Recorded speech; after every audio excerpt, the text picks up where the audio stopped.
அண்ணன் வந்து நான் கேட்டேன், "அண்ணே நீங்க அந்த பாட்டுல முட்டி போட்டு வந்திருப்பீங்க." அப்படின்னோனே, "ஆமா தம்பி பண்ணியிருப்பேன். அது எனக்கு வேணும்." அப்படின்னோனே கம்போஸ் பண்ணோம் அதுக்குன்னு. ஸோ வாட் வி தாட் முட்டி போட்டுட்டு எந்திரிக்கணும் அப்படின்ட்டு. "தம்பி நீங்க ஒண்ணு போங்க நான் ஒண்ணு பண்றேன்." அப்படின்ட்டு முட்டி போட்டுக்கிட்டே வந்திருப்பாரு. அந்த எட்ஜ்லேருந்து இந்த எட்ஜ் வரைக்கும் முட்டி போட்டு ஆடி எழுந்திரிப்பாரு. முட்டி போட்டு எழுந்திரிப்பாரு. வந்தோனே நாங்கலாம் பிளாஸ்ட் ஆகி டேய் அப்பதான் யோசிச்சேன். Age is just a number.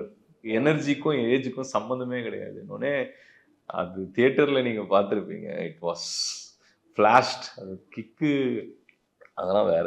So வேற லெவல். பயங்கர ஹாப்பி, ஓகே. பயங்கர ஹாப்பி. எனக்கு என்ன ஹாப்பின்னா, இதெல்லாம் வந்து ரீகிரியேட் பண்றது, பிளஸ் இதெல்லாம் நம்மளோட கான்ட்ரிபியூஷன் உள்ள இருக்கும்போது I am feeling very blessed. Thank you to Adhik தான். சூப்பருங்க. ஸோ கங்ராச்சுலேஷன். ஸோ இன்னொரு பக்கம் வந்து ஆதிக்கு வந்து அங்கங்க படத்திலே ஒரு டயலாக் வரும். சார் இப்போ வந்து உங்களுக்கும் சிம்ரனுக்கும் ஒரு பாட்டு வச்சுக்கலாமா? முதல்ல ஒண்ணு அடிக்கணும் அப்டின்ட்டு அவர் போவாரு. அப்புறம் அந்த லைக் மேக்கிங் வீடியோ ப்ளூப்பர்ஸா பார்க்குறப்போ, அவரே பார்த்து என்ஜாய் பண்ணுவாரு. விசில் அடிப்பாரு, ஃபேன் பாயா இருப்பாரு. அந்த மாரி நீங்க பார்த்து, நீங்க பண்ணதுல என்ஜாய் பண்ணி மானிட்டர்ல பார்த்து விசில் அடிச்சு கத்துன ஷாட் ஏதாவது டக்குன்னு ஞாபகம் வரப்போ? இதுதான் அந்த பார்ட்டி அந்த போட்டோஷூட் சாங்ல பாட்டு முடிச்சு திரும்பி நடப்பாரு. திரும்பி நின்னு ஆடுறது வந்து அது வந்து எனக்கு வேணும். ஏன்னா அது டோட்டலா ஆஃப் ஆயிடும். எல்லாருமே கண்டிப்பா ஓகே பாட்டு முடிஞ்சுன்னு உட்காந்துருவோம்.